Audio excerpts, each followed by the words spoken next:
right, so we are going to do problem 10. I've went ahead and written out a schematic of what's going on here, but let's walk through it. And do notice there's a couple of things that do need to be fixed here. You'll notice that on your sheet it has pound mass and pound mass per pound mole. Change it to kilograms, kilogram per kilomole SI units. The other thing that I want to fix is this right here. So it did say 378 degrees Celsius. It should just be 37 degrees Celsius because your temperature as you compress it should be going up. So we're given the molar composition of the things going in. So we've got 50% CO2, 33.3% carbon monoxide, and 16.7% is oxygen. And so let's go ahead and at least write that. Okay, so we went ahead and written our mole fractions because that's the stuff that's given to us. And we know that because they say it's on a molar basis or a molar analysis. And the other thing that we can do is we can go ahead and at least fill in the molar masses of everything. You could get this in table A1 or A1E. And I think we'll kind of leave it there for now. So let's look at our given. So we've got a compressor. I've got the temperature and the pressure, the velocity and the mass flow rate of everything going in. I've got the temperature and velocity going out. And what they tell us is that I mean, it's a compressor, so I know there's a power input, and normally we would ignore heat transfer, but it does tell us some information about that. It says the rate of heat transfer from the compressor to its surroundings is 5% of the power input. So the way that we would express that is Q dot is equal to 0.05 of W dot. And just as a side note, both of those terms would be negative terms because your power input for the compressor would be negative, and your Q dot, because it's leaving the system, would also be negative. But since W dot is negative, you don't have to put another negative term in front of that. Okay. I went ahead and crossed out some of the things on the assumptions side. So it said changes in kinetic energy are negligible. Well, we've got velocity gradients, so maybe we want to actually take that into consideration. So we're gonna keep it there for now, and we'll go ahead and take that into consideration.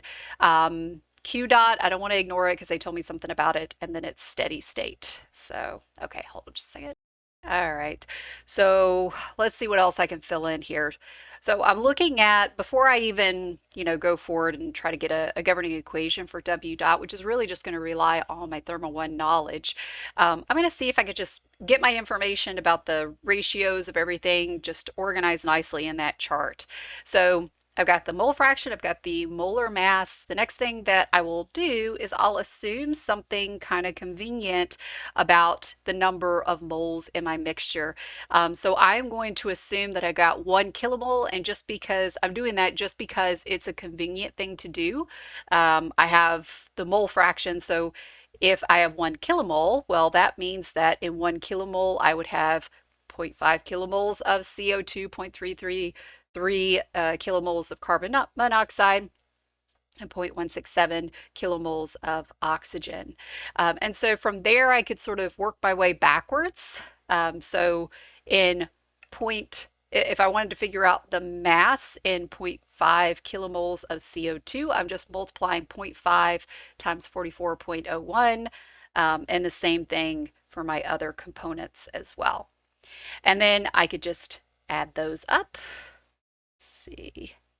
There we go. So I've got 36.67 kilograms in 1 kilomole of my ideal gas mixture. And so from there, I could figure out the mass fractions, right? 22 divided by 36.67 would give me my mass fraction of CO2. Same thing for the other ones, right? 9.33 divided by 37.67 would give me 0.25, and then the last one has to be 0.15 because of course all those mass fractions need to add up to 1. All right, so we've got all our information organized, and so now we're ready to actually go forward and get a governing equation for that W dot. So if I were in Thermal 1 and I was looking at a compressor and I was asked to find what is the power input required, the first thing I'm going to do is I'm going to apply my conservation of energy, my first law. So let's do that. All right, so there's my first law. So I've got dE dt equals q dot minus w dot, and it's equal to the, or plus the sum of a whole bunch of stuff coming in minus the sum of a whole bunch of stuff going out. Now, of course, I don't really know anything about the changes in potential energy from the inlet to the outlet. It's probably going to be negligible anyway. Normally, I would get rid of that q dot because it should be minimal, because you want all of the energy crossing that system boundary to be going into the system in the form of work and not heat transfer. And then normally with a compressor, I would be getting rid of the kinetic energy changes. But since I'm given some information about the velocity, I'm not. And I'm not going to get rid of that q dot because I'm given some information there. So, all right, so I'm getting rid of the kinetic or the potential energy and the dE dt, which goes away because we're going to assume that it's steady state. All right, so now let's see what we've got. So all I've done here is I've plugged things in and I've just rearranged it, okay? So I've combined the q dot and the w dot, right? 0.05 w dot minus w dot would be negative 0.95 w dot, and then I'm going to just bring it over to the other side of that equal sign so the negative goes away. All right, and so I've got the sum of the m dot times the enthalpy plus the kinetic energy term coming in minus the same thing going out. And if I were in Thermo 1 and I just said, okay, I've got stuff coming in and stuff coming out, if it's steady state, I've got one inlet, one outlet. Well, the mass flow rate, which they told me is 1 kilogram, the mass flow rate at the inlet and the outlet are the same. And so really all I have to do, I'm going to combine those two together. So that's m dot times h1 minus h2 plus 1/2 times v1 squared minus v2 squared. Okay. So that is all stuff that I could have done from Thermo 1, all right? It's at this point that I'm going to kind of make a note that this h1 minus h2 is just, I could rewrite it as negative h2 minus h1. And then, okay, still not doing anything. I'm just putting, now if that's h2, if that's negative h2 minus h1, that's the same thing as negative delta h.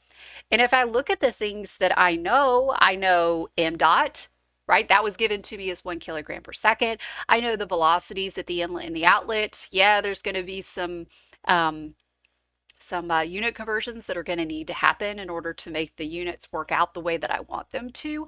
But I have everything. The only thing that's a little bit new, which relies on our ability to do this unit 4 stuff, is the delta H, because this is the delta H for an ideal gas mixture. And so I need to go to my equation sheet and figure out, all right, how do I define my delta H? Now, they didn't tell me to assume specific heats or constants, so that's fine. I'm not going to do that. I have table A23, and I can look up property data, H bar values for all three of those gases, right? CO2, carbon monoxide, that one's on there, and oxygen. So I can look up those H bar values, no problem. I've already calculated the mole fractions, right? That was the first thing I did. Well, actually, I didn't calculate it. It was given to me, so that's good. And then the molar mass, which I should be able to get pretty easily from what I've got in that table. So let's go back. There we go. All right. So here's what I've got. So I know that delta H is equal to 1 over the molar mass times the sum of each of the mole fractions times H bar at state 2 minus H bar at state 1 for each of those components.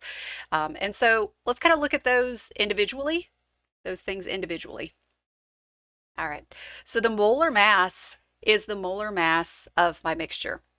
And I've actually kind of already figured that out, right? Because the molar mass is the mass per mole of my mixture. I've already got that, right? So this is 360 or 36.67 kilograms per 1 kilomole, right? 36.67 kilograms per kilomole. Now, another thing that you could do, yeah, you could go back and you could say, all right, well, this is This is, according to my equation sheet, right? This is the sum of the mole fractions times their respective molar masses, but you would get the exact same thing that we got here, 36.67. So I've got that, no problem. All right, so let's put that here. Okay, so this is 1 over 36.67 kilograms per kilomole. All right. And now I've got each of my mass fractions or my mole fractions. So let's see. All right. So it's going to be these guys right here. All right. Want these to be, there we go. All right. So CO2 is first. That's going to be in red. All right. And so my mole fraction for CO2 is, what was point 0.5? Yeah.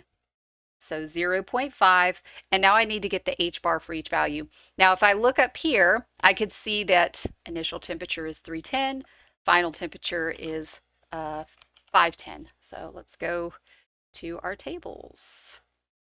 All right, I'm gonna pause it so you're not looking at me scrolling. Okay. All right, so here we go. All right, so A23. So I went ahead and went to A23 to get those H bar values. You could see that the gases of interest, CO2, carbon monoxide, and oxygen are on there. And all I have to do is look at T1 and T2. So T1 was 310. Let's go ahead and put that on there. Right, here's my T1. Here's my T2, and all I'm doing is looking up those H bar values. So if we go back here, I went ahead and wrote them down here. There we go. So plugging in those H bar values and the mole fractions, we get a delta H of 194.37 kilojoules per kilogram. Right, so you can see like the units, how those worked out. The kilomole right here cancels out the kilomole in each of these terms here. And then now it's just a matter of going back to our equation right here and plugging in the numbers, because I have m dot, I've got the velocities. It's just a matter of plugging those in, doing the correct unit conversions, and getting the power input required. All right, well, I hope that was helpful. Thank you for watching.